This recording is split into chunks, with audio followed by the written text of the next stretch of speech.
우리가 오늘 본문을 통해서 어떻게 행할지를 항상 주의하라 라는 제목으로 우리 말씀 강론하도록 하겠습니다. 이 어떻게 행할지를 주의하라는 말은 지혜 없는 자가 되지 말고 지혜 있는 자처럼 행하라는 거예요. 여러분, 이 지혜는 그럼 무엇입니까?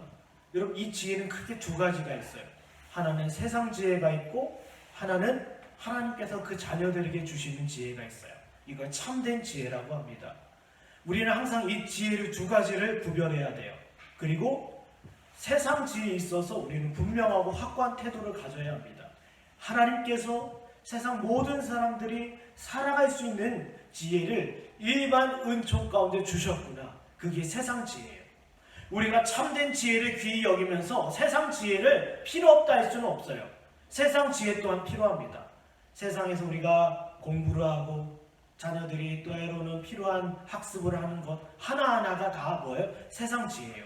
그러나 우리에게 있어서 지혜 있는 것은 무엇입니까? 세상 지혜보다도 더 우리 마음을 어디에다 쏟아야 돼요? 참된 지혜 가운데 마음을 쏟아야 된다는 것. 세상 지혜도 우리가 살아가는 데 있어서 필요로 하기에 주님께서 주셨습니다. 그러나 저와 여러분의 근본적인 마음과 우리의 태도는 어디를 향해 있어야 돼요? 참된 지혜, 주님께서 그 자녀들에게 주신 지혜를 향해 있어야 된다는 것입니다. 우리 잠언서 3장 6절 볼까요? 잠언서 3장 6절을 보면 참된 지혜가 무엇인지 딱 정의하고 있어요. 잠언서 3장 6절을 보면요, 여기 뭐라고 되어 있습니까? 네. 너는 범사의 글을 인정하라. 네. 잠언 3장 6절인데요. 네. 너는 범사의 글을 인정하라. 이건 뭡니까? 우리가 모든 상황 가운데 모든 현실 속에서 주께서 하시는 일을 신뢰하고 바라보며 의지하라 이거예요. 이게 우리에게 주시는 지혜, 곧 참된 지혜입니다. 여러분, 세상 사람들은 이것을 인정합니까?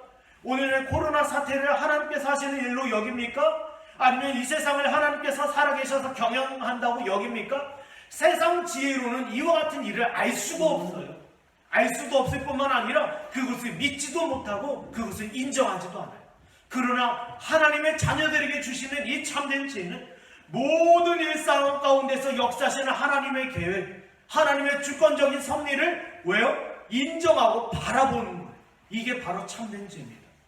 네, 우리 창세기 4장 한번 보겠습니다. 창세기 4장에 보면 4장 20절에서 22절까지를 보면 세상 지혜에 대해서 이야기해요. 세상 지혜는 뭐라고 합니까? 장막에 거주하며 가축 치는 자의 조상이 되었고, 그리고 수금과 퉁소를 잡는 모든 자의 조상이 되었다. 여기 지금 에녹의 이렇게 가인의 후손들에 대해서 이야기하고 있는데, 이것이 세상 지혜. 이들은 성을 가지고 성을 쌓고 그리고 문명을 이루고 기술을 가지고 그들의 생활을 영위해가는 이 사람들을 향해서 이거 뭐라고 할 수 있습니까? 세상 지혜. 주님께서 이것이 문제있다를 여기시지 않았고 죄악되었다라고 얘기 안 하셔요. 왜요? 하나님께서 주신 일반적인 은혜, 일반적인 지혜이기 때문에 분명히 이것은 우리에게 필요합니다. 그러나 이와 같은 지혜들 속에서 이와 같은 일반적인 지혜 속에서 이와 같은 세상적인 지혜 속에서 참된 지혜를 얻는 것이 소중해요. 뭐예요? 하나님께서 이 세상을 경영하신다.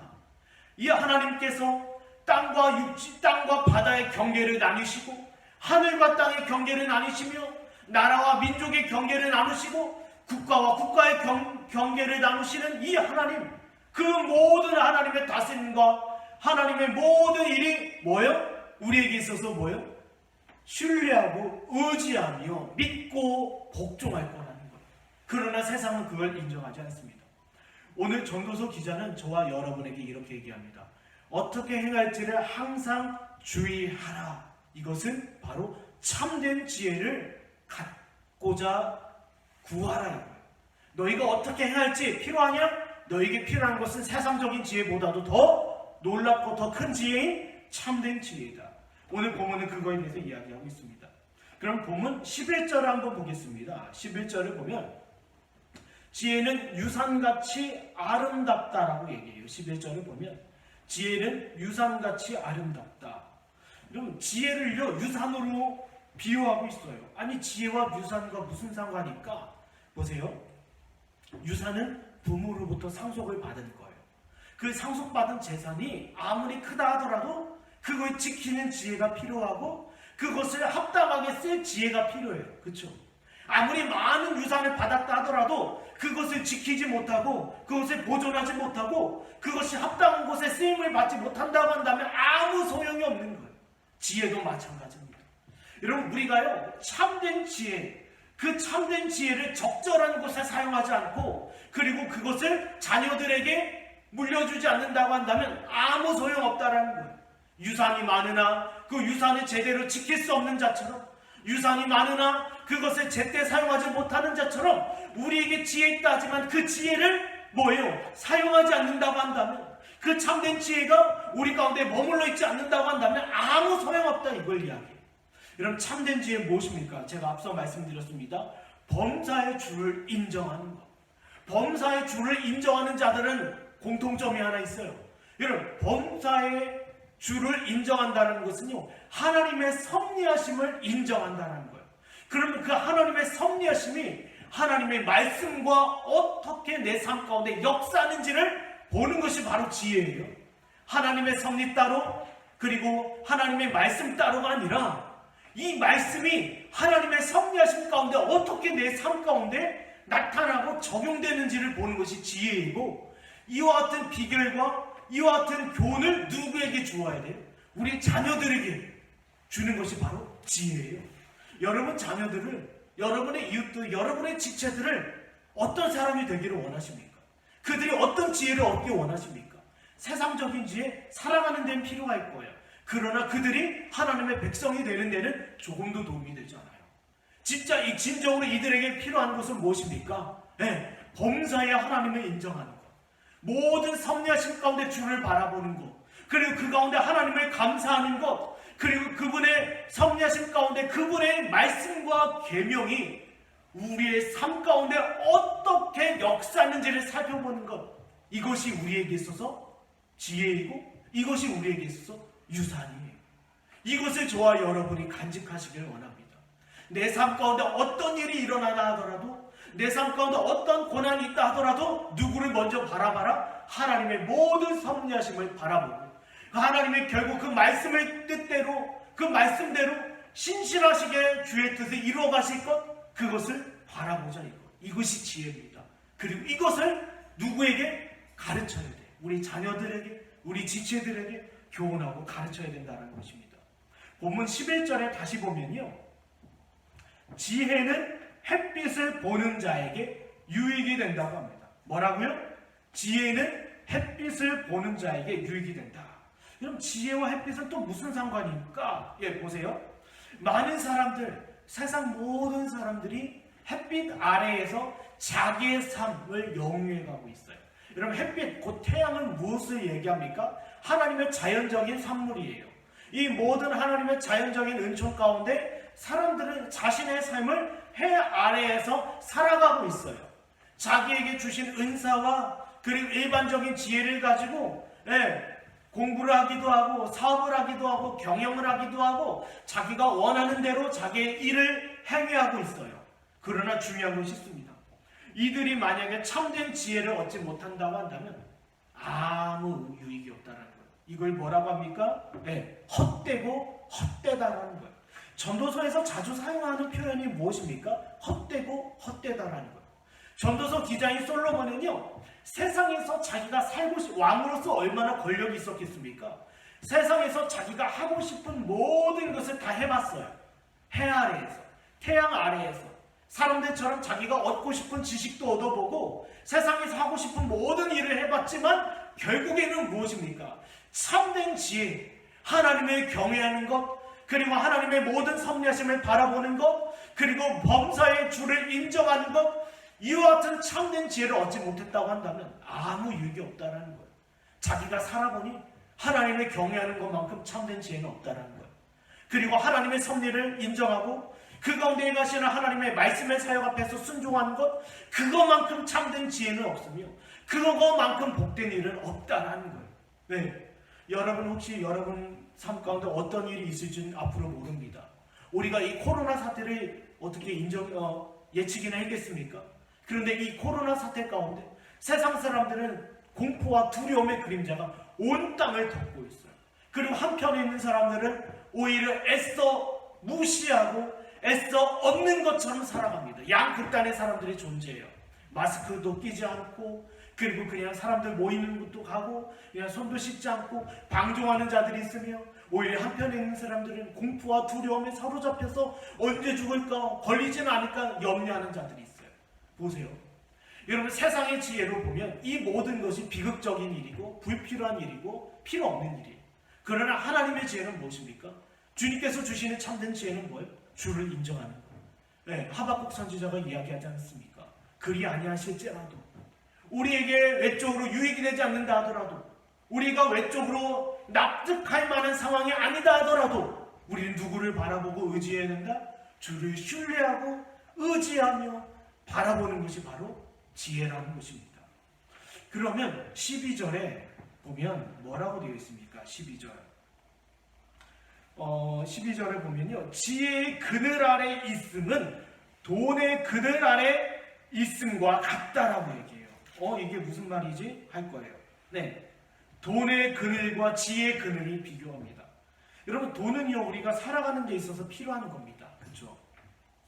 그리고 돈이 있으면, 재물이 있으면 우리가 사람을 섬기기도 하고, 교회를 섬기기도 하고, 이웃을 섬기기도 하고, 우리에게 필요한, 생활에 있어서 필요한 것을 얻을 수 있어요. 그러나 지혜도 마찬가지라는 겁니다. 네, 지혜도요. 보세요. 우리가 지혜의 그늘 아래 있으면요, 어떤 은혜의 역사가 있냐면요, 네, 오히려 그게 안전하고 복된 길이라는 거예요. 제가 예전에 선교단체에서 무전 여행을 한 적이 있습니다. 무전 전도 여행을 떠나본 적이 있어요. 근데 돈이 없다라는 게요, 주머니에 하나도 없다라는 게 왜 이리 불안한지. 집 주변에 있으면 크게 뭐 상관없어요. 그러나 멀리 떠났어요. 멀리. 네, 내가 알고 있는 사람, 내가 의지할 사람 아무도 없는 곳에서 오직 하나님만 바라보며 행했던 적이 있어요.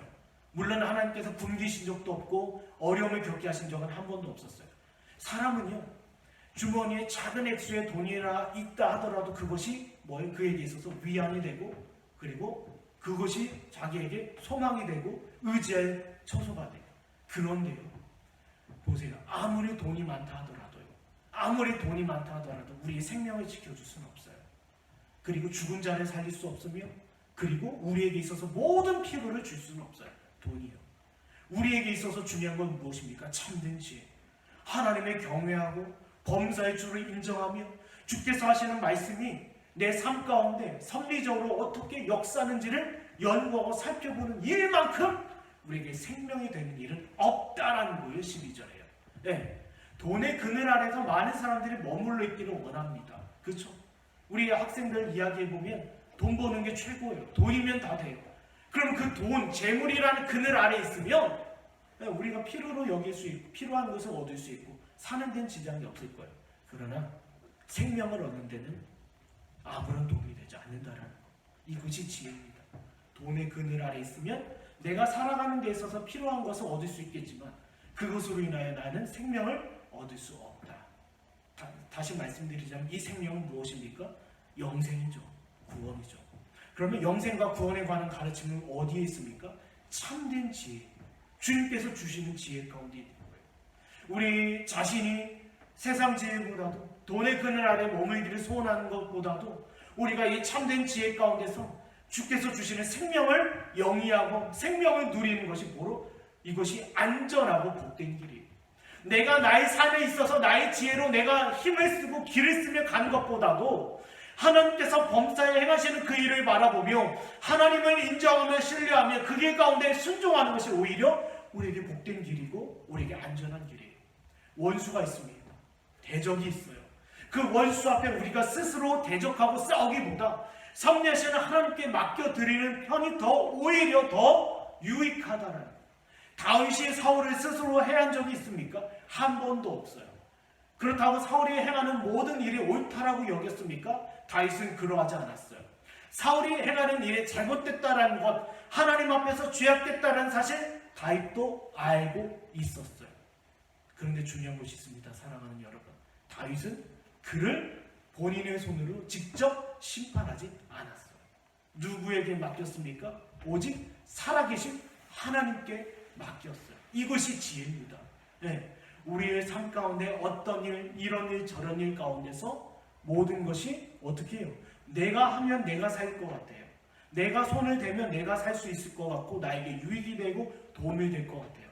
그러나 참된 지혜는 무엇입니까? 인내함으로 기다리는 가운데 누구를 바라봐요? 하나님께서 하실 것을 바라봐야 된다. 이것이 지혜입니다.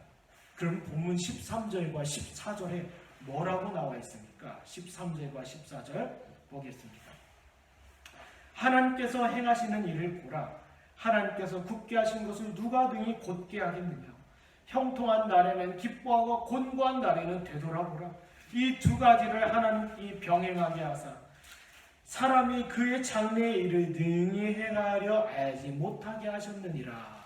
예, 여기서 지혜에 대해서 또한 이야기합니다. 여러분, 참된 지혜는 결국 무엇입니까? 모든 만물 가운데 섭리하시는 주를 의지하고 신뢰하고 바라보는 것. 여러분, 사람은요, 어떤 문제가 있을 때 사람의 수단을 가지고 옵니다. 인간의 수단을 가지고 오고 사람의 계획을 가지고 와요. 이렇게 하면 나에게 도움이 되지. 사람에 대해서 내가 저렇게 하면 이렇게 반응하겠지. 이렇게 하면 이 사람들을 내가 어떻게 해결할 수 있겠지. 이 문제를 내가 어떤 사업의 문제를 해결해 줄 수 있겠지. 직장의 문제, 가정의 문제를 이렇게 해결하면 되겠지라고 얘기해요. 근데 주님께서 말씀하셔요. 사람은 앞의 일을 알지 못한다. 너희가 아무리 너희가 지혜를 사용한다 하더라도, 너희가 아무리 머리를 쓴다 하더라도 결국 앞의 일은 알지 못한다라는 거예요. 보세요. 이스라엘 땅을, 이 사사기 때 이스라엘 땅을요, 주변 가나안 민족이 괴롭혔어요. 왜냐하면 출애굽한 이후에 그들이 가나안 땅에 정착하고 나서 주변에 있는 민족들을 그들이 다 제거하지 않았거든요. 항상 이스라엘에게 주변에 남아있는 민족은 고통과 괴로움이 되었어요. 그런데 그 민족들이 항상 생각했던 것이 우리의 신이 하나님보다 강하다라는 거예요. 그래서 항상 많은 규모의 군사를 조직해서 철병과 같은 시스라 아시죠? 시스라 철병거 300승, 이 철병과 같은 강력한 무기로 이스라엘을 침략했어요. 그때마다 나타나는 것이 무엇입니까? 사람의 생각으로는 우리가 이길 것 같고 사람의 생각으로 우리가 모든 것을 다 해결할 것 같았어요. 그러나 결국 누가 이겼습니까? 하나님의 지혜를 가진 자들이 그 싸움에서 이겼어요. 하나님의 손 아래 있는 자들이 그 싸움에서 이겼다는 것입니다. 우리는 내가 나의 지혜로 내가 이렇게 하면 어떤 좋은 결과를 얻을 거라고 생각해요. 그러나 결국 하나님께서 말씀하십니다. 너희는 앞의 일을 알지 못한다라는 거예요. 그러면 그 앞의 일을 알지 못한다라는 것은 무슨 뜻입니까? 이 모든 세상을 섭리하시는 하나님의 손 아래에서 모든 일이 이루어진다라는 거예요. 보세요. 여기에 굳게 하시기도 했고 그것을 펴시는 분이라고도 얘기하셔요. 하나님께서 하신 일이에요. 그리고 14절에 곤고한 날이 있을 수 있고 형통한 날이 있을 수 있어요. 사람은 형통한 날이 오기를 원할 것입니다. 그러나 모든 인생이 어떻게 형통한 날만 있겠습니까? 눈물을 흘리는 날도 있겠으며 가슴 아파하는 날도 있겠으며 때로는 기쁨 가운데 즐거움 가운데 있을 날도 있다라는 거예요. 그러나 중요한 것은요, 여기서 이야기하는 건 하나예요. 참된 지혜는 이와 같은 일에 있어서 어떻게 반응하냐라는 거예요. 어떻게 반응하냐라는 거예요. 무엇입니까? 누구를 신뢰해요? 하나님을 신뢰하고 하나님의 모든 섭리의 하심과 하나님을 신뢰하는 사람들의 공통적인 특징이 있습니다. 감사하고 예배한다는 거예요. 하나님의 모든 상황 가운데서 감사하고 예배한다는 것입니다. 그렇다면 오늘 사람들 가운데 이런 자들이 있어요. 불평이 있고 불만이 많은 자들, 모든 일에서 사람의 지혜를 사랑하고 사람의 이성을 사용하는 자들. 호세아 4장 6절을 한번 볼까요?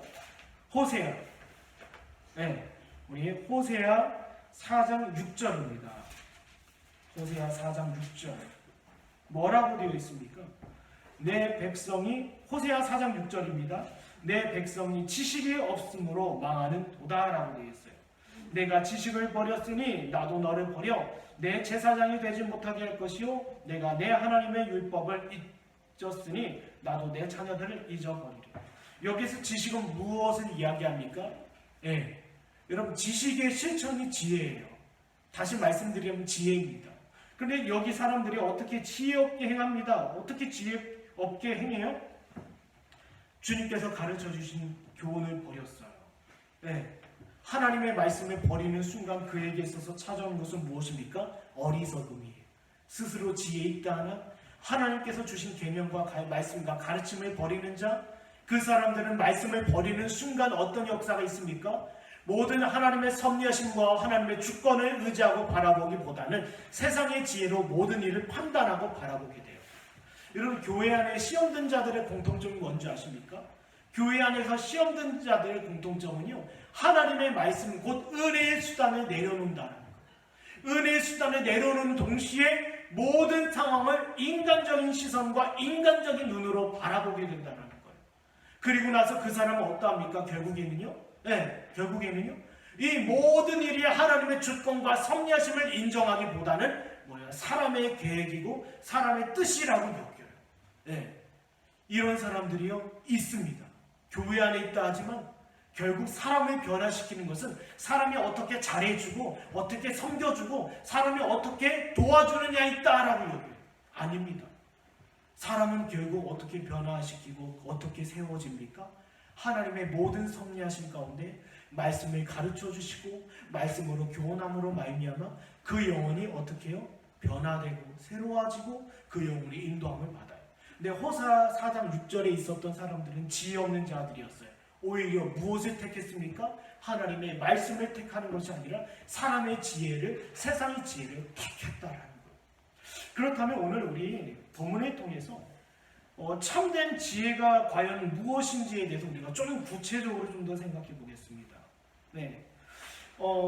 세상 모든 사람들은 자연적인 상태에서 주님께서 주시는 일반적인 은총 아래에 머물러 있어요. 그런데 일반적인 은총 아래에서 그들이 자신의 지혜로 세상에서 도덕적이고 윤리적인 일을 한다 하더라도 그것은 하나님의 기준에 충족시킬 수가 없어요. 왜요? 그들의 상태가 어떠합니까? 죄 아래에서 거듭나지 아니하는, 다시 말씀드리자면 이성적인 상태에 머물러 있기 때문에 그가 이성적으로 아무리 선한 일, 옳은 일, 바른 일을 한다 하더라도 하나님 앞에 그것이 충족이 되지 않아요. 충족이 되지 않아요. 한번 볼까요? 로마서 3장 23절에 뭐라고 되어 있습니까? 모든 사람은 죄를 범하였음에 하나님의 영광에 이르지 못하더니 라고 되어 있어요. 이 뜻은 무슨 뜻입니까? 모든 사람들은 지금 스스로 지혜 있다라고 여겨요. 지혜 있다라고 여겨요. 아니, 달에도 우주선을 보내고 그리고 오늘날 현대 과학 기술을 보여주면서 우리가 이렇게 세상에서 지혜 있게 살아갑니다라고 해요. 우리는 반드시 우리의 힘으로 코로나를 극복할 겁니다. 세상의 위기를 이겨낼 겁니다. 사람의 지혜로 이렇게 나아가요. 그러나 그들의 지혜의 종착점은 어디입니까? 앞서 제가 말씀드렸죠. 가인의 후손들이 창세기 4장에서 그들의 지혜로 살아갑니다. 그러나 그들의 지혜의 종착점은 어디예요? 심판이에요. 아무리 세상에서 지혜 있고 아무리 세상에서 선하고 윤리적이고 도덕적인 일을 가졌다 하더라도, 그리고 아무리 자기를 위해서 대단한 일을 하고 있다 하더라도 그들의 종착점은 사망입니다. 그럼 참된 지혜는 무엇일까요? 우리 자신의 절망적인 상태에 대해서 깨닫게 하는 거예요. 여러분, 참된 지혜는요, 세상의 일반적인 지혜 아래 머물러 있으면서 자기 영혼에 대해서 안심하고 만족하라는 것이 아니에요. 여러분, 참된 지혜는 우리 가운데 계속 교훈합니다. 당신의 절망적인 상태에서 깨닫기를 원한다라는 거예요. 사람들은 유산을 가지고 있고 햇빛 아래에서 자기가 하고 싶은 모든 일을 하고 있다라고 여겨요. 그러나 앞서 말씀드린 것처럼 전도자는 뭐라고 합니까? 유산이 아무리 많아도 그것을 지킬 수 없으면 아무 소용이 없으며, 햇빛 아래에서, 해 아래에서, 세상에서 모든 것을 영위하고 살아간다 하더라도 참된 지혜가 없으면 너희는 아무것도 아니라고 이야기해요. 보세요. 여러분, 참된 지혜는 결국 우리에게 이야기를 합니다. 너희가 하나님의 은혜 없이는 너희는 절망적인 상태에서 결국 떠날 수 없다. 너희가 스스로 지혜 있다 하나 너희는 어리석은 자이며, 너희가 스스로 현명하다 하나 너희는 우매한 자이다. 이것이 참된 지혜가 우리에게 주는 교훈입니다. 한번 에스더서 4장 한번 보겠습니다. 에스더서 4장 1절에 3절 보면 모르드게가 이 모든 일을 알고 자기의 옷을 찢고 굵은 베옷을 입고 재를 뒤집어 쓰고 성중에 나가서 대성통곡하며 대궐문 앞에 이르렀으니 굵은 베옷을 입은 자는 대궐문에 들어가지 못함이라. 왕의 명령과 조서가 각 지방에 이름에 유다인은 크게 통하여 금식하며 울고 부르짖고 굵은 베옷을 입고 제 누운 자가 무수하더라. 이게 뭡니까? 에스더스를 보면 하만이 온 유다인을 다 죽이려고 해요. 이 소식을 모르드게가 알고 그 사실을 유대인들에게 다 전합니다. 여러분, 여기서 나오는 하만은요, 신자를 괴롭히는 악한 사단의 역사와 죄의 역사와 세상의 역사, 그리고 성도와 교회를 괴롭히는 모든 대적들을 이야기해요. 그들이 교회를 위협하고 그들의 죄로 우리를 유혹하고 핍박하고 있는데, 이런 때에 모르드게라는 복음 사역자가 뭐라고 외칩니까? 당신들의 형편과 처지는 지금 심각한 처지에 놓였습니다. 유대인들을 향해서 외치는 거예요. 네, 당신은 지금 절망적인 상태입니다. 세상에서 지혜 있다 행하지만 당신의 처지와 끝은 어딘 줄 아십니까? 지금 심판과 멸망을 향해서 달려가고 있습니다. 그때 온 유대인들의 반응이 뭡니까? 자신의 절망적인 상태를 깨닫고 굵은 베옷을 입고 대성통곡하며 뭐예요? 하나님 앞에 금식하며 회개하고 돌이키는 거예요. 네, 이곳이 참된 지혜입니다.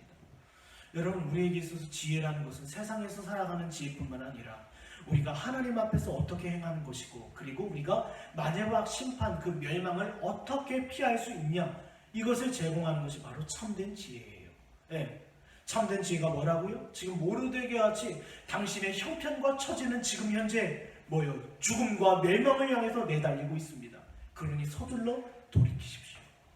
여러분, 병원에 갔어요. 현명하고 지혜로운 의사는 환자의 상태를 바로 처방하고 그의 상태에 대해서 바로 얘기할 겁니다. 네, 애매하게 얘기하거나 잘 모르겠는데요, 다른 병원 가십시오, 이거는 이런 거 아닐까요? 이게 아니라 현명한 의사는 그 처방을 바로 하고, 그 진단을 바로 하고 처방을 바로 내릴 거예요. 당신의 상태는 지금 위급합니다. 이게 바로 지혜입니다. 네, 참된 지혜. 그러면 이 참된 지혜 가운데 있는 자들은 어떠합니까? 네, 단지 그냥 자신의 절망적인 상태를 듣고 깨닫는 것으로 끝나는 것이 아니라 바로 행동으로 옮겨요. 어떻게 행동합니까? 하나님께서 베푸신 구원의 방편, 복음의 소리에 귀를 기울여요. 주님께서 이 땅에 오셨을 때 뭐라고 했습니까? 회개하라, 천국이 가까웠다라고 얘기해요. 이 말은 회개하지 아니한 자들은 멸망에 이를 것이다 라는 거예요. 참된 지혜는 인간들, 세상 사람들이 지혜 있다 하지만 교회 안에 있는 위선자들, 유사 그리스도인들, 거듭나지 아니한 자들, 그들이 지혜 있게 이 자리에 앉아 있으나 그들의 절망적인 상태를 깨닫게 하는 것이 참된 지혜예요. 그리고 그 자리에서 떠나게 하는 것이 참된 지혜예요. 당신의 죄악된 상태, 회개치 아니한 상태, 거듭나지 않았음에도 불구하고 지혜 있는 자처럼 행하는 모든 상황에서 떠나라! 떠난 그들이 어디로 나아갑니까? 주의 복음 앞으로 나아가지 않습니까? 예수님께서 회개하라, 천국이 가까웠다라는 말을 듣고 그들이 누구에게로 나아갔어요? 말씀이신 그리스도께로 나아가는 것처럼 참된 지혜는 무엇입니까? 자신의 절망적인 상태를 견고하고 깨닫게 하며 누구에게로 돌이키는 거예요? 말씀 앞으로 나아가게 하는 것이요, 그리스도 앞으로 나아가게 하는 거예요. 느헤미야 8장 한번 보겠습니다. 느헤미야 8장 3절과 8절. 네. 수문 앞 광장에서 새벽부터 정오까지 남자나 여자나 알아들을 만한 모든 사람 앞에서 읽음에 무사람이 그 율법책에 귀를 기울였는데 하나님의 율법책을 낭독하고 그 뜻을 해석하여 백성에게 그 낭독하는 것을 다 깨닫게 하니. 예, 제가 아직도 과거의 일이 하나 있는데 그것이 제 마음 가운데 기억이 됩니다. 예전에 저희 대학 앞에서, 운동장 앞에서 집회가 있었어요. 집회 강사 목사님이 했던 설교가 이거예요. 바로 느헤미야 8장이에요. 당신들의 상태를 아십니까? 당신들을 회개하지 않는다라고 한다면 이렇게 망하게 될 것입니다. 네, 그 소리를 듣고 사람들이 어떻게 해요? 오히려 그 자리를 떠나가는 자들도 있지만, 요한복음 6장에 주님의 말씀을 듣고 떠나가는 자들이 있지만 주의 제자들은 남아 주의 말씀을 청종하기 시작해요. 자신의 절망적인 상태를 깨닫는 자는 어떠합니까? 여기 수문 앞 광장 앞에서 사람들이 하나님의 말씀에 귀를 기울인 것처럼 우리 마음과 우리 모든 것을 누구에게로 기울여요? 말씀으로 기울이는 것. 나의 영혼을 깨닫게 하시고 내 심령 가운데 구원의 역사를 베푸시는 하나님의 은혜의 수단 앞에 그 귀를 열고 귀 기울이는 것. 예전에 오래전 일이죠. 삼풍백화점이 무너졌어요. 무너졌을 때 그 무너진 더미 가운데서 자신의 처지가 어떠합니까? 언제 죽을지 모르잖아요. 여러분, 건물이 무너졌을 때 가장 많이 죽는 경우가 뭔지 아십니까? 익사예요. 익사. 왜냐하면 건물이 무너짐으로 말미암아 위에 있던 물탱크가 쏟아져 내고 혹시 그 상황에서 비까지 내린다고 하면 바닥부터 물이 차오르기 때문에 익사할 확률이 높아요. 그럼 그 가운데 갇힌 자들은 어떨까요? 아니, 지금 비가 내리고 있고 물탱크에 물이 계속 쏟아지고 있는데 빨리 서둘러 나를 건져냈으면 좋겠다라는 그 열망이 있지 않습니까? 그럼 그 사람은 무엇을 기울여요? 구조대의 소리를 기울이지 않습니까? 구조대의 소리, 자기를 부르는 소리, 자기를 찾는 소리에 귀를 기울여요. 마찬가지입니다. 참된 지혜는 우리의 상태를 깨닫게 할 뿐만 아니라 우리를 구원하는 주의 말씀과 주의 복음에 귀를 기울이게 되는 거예요. 이게 참으로 지혜 있는 자들이며 지혜의 역사가 그들 가운데 있는 자의 특징이에요. 네. 그러나 사람들은 어떠합니까? 이사야 6장 10절의 말씀처럼 스스로 마음을 아둔하게 하고요, 귀가 막히고 눈이 감기며 눈으로 보고 귀로 듣고 마음으로 깨달아 다시 돌아와 고침을 받을까 하노라. 그럼 이게 무슨 말입니까? 예, 이사야 6장 10절에 보면 그들 스스로가요 둔하고 완고한 마음을 가지고 있고요, 그들 스스로가 지금 뭐라고 하는 줄 아십니까? 그들 스스로가 겁을 내는 거예요. 그들 스스로가 하나님의 말씀 앞에 서서 자기 자신의 상태가 깨달아지는 것을 두려워하는 거예요. 여러분, 사람들이요, 특히 남자들이 왜 병원 가는 걸 무서워합니까? 자기 몸에 질병이 나타나는 것 자체를 두려워하는 거예요. 내 몸에 무슨 이상이 있지 않을까? 무슨 문제가 있지 않을까? 막 굉장히 염려하고 두려워해요. 이게 당연한 것이죠. 사람들이 이렇다는 거예요. 오히려 복음 사역자 앞으로 나아가지를 못해요. 왜요? 나아가면 자신의 절망적인 상태를 깨닫게 되고, 그리고 오히려 뭐예요? 두려움 가운데, 공포 가운데 있기 때문에 오히려 그 자리를 원하지 않는 거예요. 그러나 사랑하는 여러분, 그래야만 그 영혼을 고칠 수 있고 치료할 수 있는 거예요. 여러분, 상처 부위가 있어요. 상처 부위를 비록 아프지만 소독해야 되지 않습니까? 자녀들이 길을 가다 넘어졌어요. 피가 납니다. 피를 닦고 그 자리 그 부위에 아프더라도 상처를 치료하기 위해서는 소독을 해야 돼요. 마찬가지입니다. 우리 마음이 심령이 아프더라도 우리 마음을 찔러 쪼개는 하나님의 참된 지혜와 말씀을 얻어야 돼요. 그리고 그 말씀을 계속 들어야 돼요. 근데 사람들은 아파요. 싫어해요. 그러나 그 영혼을 고치기 위해서는 들어야 된다는 것입니다. 그래서 잠언서에 뭐라고 했습니까? 지혜로운 자는 책망을 듣는다라고 얘기해요. 디모데후서 4장에 뭐라고 되어 있습니까? 말씀은 하나님의 성경은 하나님의 모든 감동으로 된 것으로 교훈과 책망과 바르게 함이라고 되어 있지 않습니까? 우리가 살기 위해서 이 참된 지혜를 얻으시기 원합니다. 지혜 있는 자들은 뭐예요? 자신의 처지를 깨닫고 그리고 동시에 하나님의 말씀에 귀를 기울인다는 거예요. 그렇다면 우리가 마지막으로 한번 생각해 볼 것은요, 지혜 있는 자가 되기를 소원하십시오라고 하고 있어요. 그러면 지혜 있는 자가 되기를 위해서 우리는 어떻게 해야 합니까? 우리가 지혜를 얻기 위해서는, 이 참된 지혜를 얻기 위해서는 어떻게 해야 합니까? 가장 먼저 참된 지혜를 소원하라는 것입니다. 빌립보서 2장 13절에 보면 너희 안에서 행하시는 이는 하나님이시니 자기 기쁘신 뜻을 위하여 너희에게 소원을 두고 행하게 하시나니라고 되어 있어요. 보세요. 하나님은요 자기 백성이 지혜 있기를 원하셔요. 뭐라고요? 하나님은 자기 백성이 지혜 있기를 원하셔요. 그리고 그 지혜에 대해서 듣기를 소원하게 하신다는 겁니다. 전도서, 여러분, 솔로몬은요 자기 자신을 왕으로 소개하지 않습니다. 전도서에서 무엇으로 소개합니까? 자기 자신을 전도자, 복음 사역자로 소개해요. 왜 이 같은 복음 사역자를 하나님께서 보내시고 그들의 자리로 보내십니까? 왜요? 사람들로 하여금 듣게 하기 위해서. 여러분, 우리가요, 지혜에 대한 가르침을 지금 듣고 있어요. 지혜에 대한 가르침을 듣는 가운데 여러분의 심령 가운데 하나님께서 소원하게 하신다는 거예요. 내가 내 삶 가운데 나의 절망적인 상태를 깨닫기를 주께서 소원하시는구나.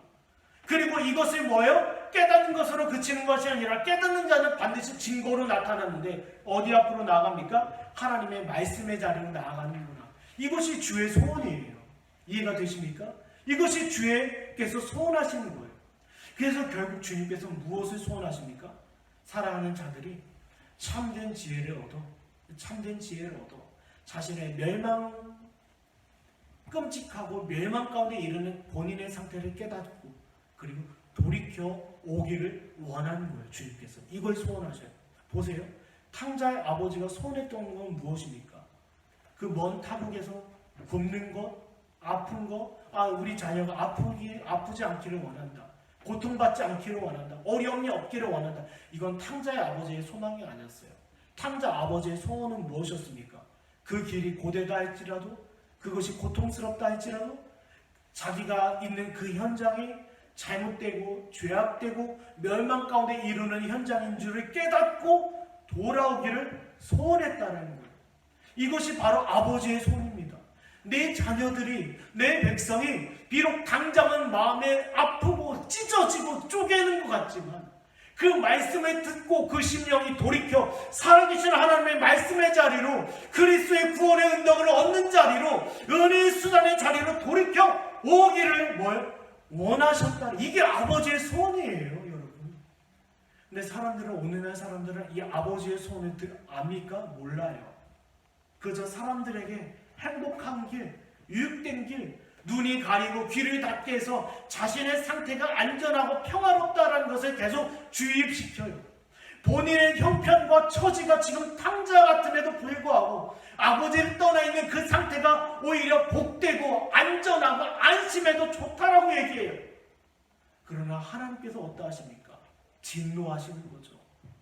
내가 너희를 원한 나의 소원은 너희가 그 악한 길에서 떠나 회개하여 돌이켜 겸비하는 것, 참된 지혜로 말미암아 너희 심령 가운데 이것이 단지 지식으로, 어떤 정보로 알고 있는 것으로 그치는 것이 아니라 이 지식이 바로 실현되는 것, 참된 지혜로 나타나기를 원한다. 너희 현장과 너희 자리를 깨닫고 돌아오는 것, 이것이 아버지의 뜻입니다. 여러분, 자녀들에게도 마찬가지 않습니까? 자녀들이 죄를 지었어요. 그러나 어머니 원하는 엄마 아버지가 원하는 건 뭡니까? 그 자리를 깨닫고 돌아오는 것 아닙니까? 엄마가 때려요. 회초리를 대요. 그러나 이 회초리를 대는 것보다도 본인의 잘못을 깨닫는 것이 더 중요한 것 아닙니까? 너 지금 왜 맞는지 아니? 몰라요. 너희 잘못을 아니? 몰라요. 이것은 부모의 기쁨이 아니에요. 네. 아버지의 기쁨은 뭔지 아십니까? 그 자리를 아는 거예요. 내가 한 행동, 내가 갔던 길, 내가 즐겼던 것, 그것을 깨닫고 돌아온 것이 아버지의 소원입니다. 그렇다면 우리는 어떻게 합니까? 이 아버지의 소원을 품고 어떻게 해요? 하나님 앞에 겸손해야 돼요. 여러분, 이 겸손은 무엇입니까? 겸손은 우리에게 어떻게 나타나야 돼요? 자기 기쁨을 위하여 자기의 소원을 두지 않는 거예요. 보세요. 겸손하다라는 것은요, 내 소원을 내가 품고 기뻐하는 것이 아니에요. 하나님의 소원을 품고 기뻐하는 것이 겸손입니다. 네. 보세요. 우리의 소원은 무엇입니까? 내가 범사에 잘 되고 모든 일에 있어서 외적으로 형통하는 것, 이것이 우리의 소원 아닙니까? 그러나 이 소원을 내려놓고 하나님의 소원을 품는 것이 지혜이고 그것이 우리의 기쁨이 되어야 돼요. 이것이 겸손입니다.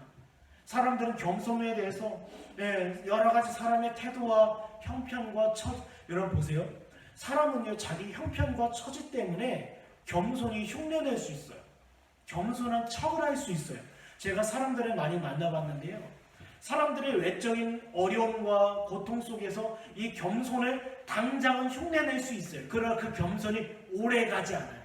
결국 찾는 것은 무엇입니까? 자기의 소원, 자기의 만족을 기쁨으로 삼아요. 하나님의 뜻과 하나님의 섭리와 하나님께서 하시는 일을 소원하거나 그것을 기뻐하는 것이 아니라 결국 뭐예요? 나의 뜻대로, 나의 소원대로, 내가 행하고 싶어하는 대로 그것이 자기의 기쁨이 됩니다. 사랑하는 여러분, 진정으로 우리가 참된 지혜를 소원하고 그리고 참된 지혜를 얻기를 기뻐하는 자들은요, 겸손함이 있는데 그 겸손함은 나의 소원이 아니라 주의 소원을 품고 기뻐하는 거예요. 네, 주의 소원이 이스라엘을 광야 가운데로 인도하는 거였어요.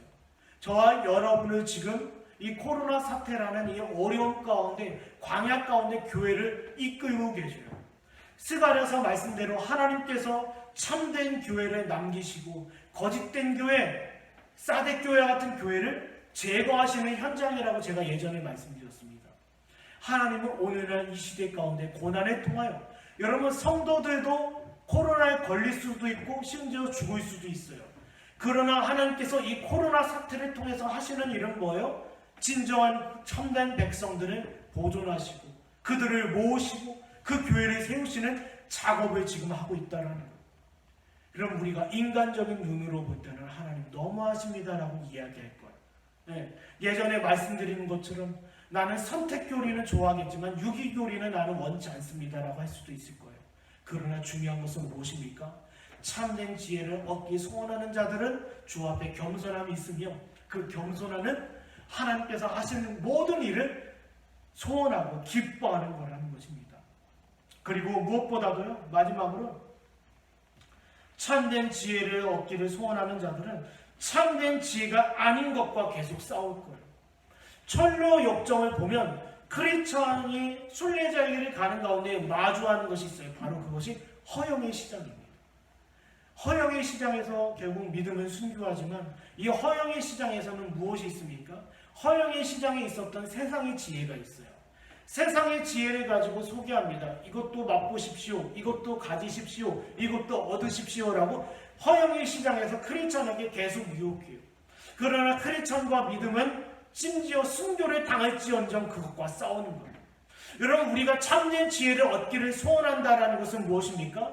세상의 지혜와 거짓된 지혜와 인간적인 지혜와 계속해서 싸워가는 거예요.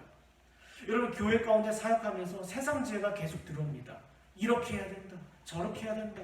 예, 주변에 많은 선배들이 있지 않습니까? 그들로부터 계속 이야기를 듣지 않아요? 이렇게 해야 된다. 저렇게 해야 된다. 이렇게 다뤄야 된다. 그러나 그것이 하나님께서 가르쳐 주신 참된 지혜에 부합하지 않는다라고 한다면 싸워야 돼요. 예, 싸워야 돼요. 왜요?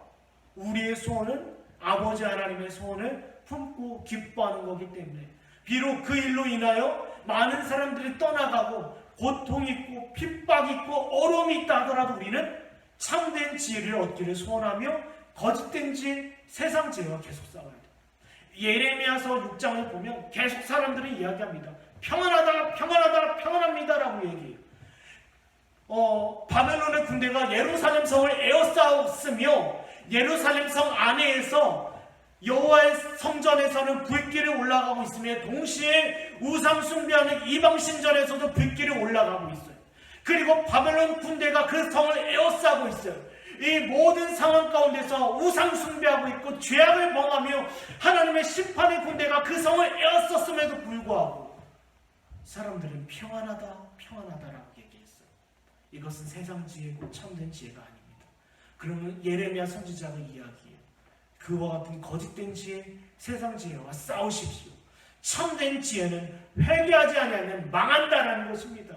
당신의 절망적인 상태를 깨닫고 하나님의 은혜의 은덕을 입기를 소원하며 주 앞에 겸손하십시오. 예루살렘 성이 바벨론에 의해서 망하는 것이 하나님의 뜻입니다. 그 하나님의 뜻을 품고 소원하십시오. 이것이 참된 지혜예요. 사랑하는 여러분, 아무쪼록 저와 여러분 가운데 세상의 많은 지식과 많은 정보들, 많은 소리들이 우리를 유혹하고 혼란스럽게 하고 있어요.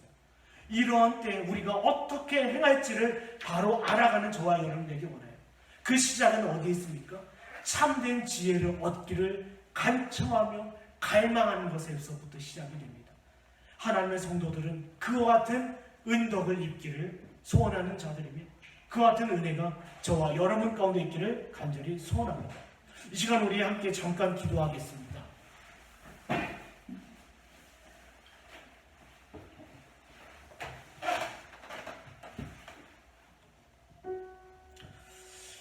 시간 우리 함께 기도하실 때 잠언서 3장 6절은 범사의 그를 인정하라 말씀하십니다. 그것이 우리에게 주신 지혜입니다.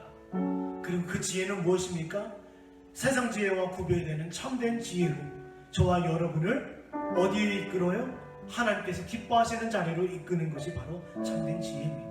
여러분 과연 어떤 지혜를 얻기를 소원하십니까? 분명 외적으로 세상 지혜 또한 살아가는 데 있어서는 필요한 지혜입니다. 그러나 하나님의 택하신 자들에게 필요한 지혜는 참된 지혜입니다. 그것이 당장은 아픔이 되고 우리의 처지와 형편에 대해서 돌아보며 회개케 하는 일이 될 수 있지만 결국 그 일을 통해서 우리는 하나님의 은덕을 입으며 주의 은혜 자리로 인도를 받을 것입니다. 하나님, 우리가 이 땅 가운데서 바로 행하기를 원합니다. 그리고 겸손히 주께서 행하시는 일을 우리 마음 가운데 소원할 수 있도록 주여 은혜를 넣어 주시옵소서. 함께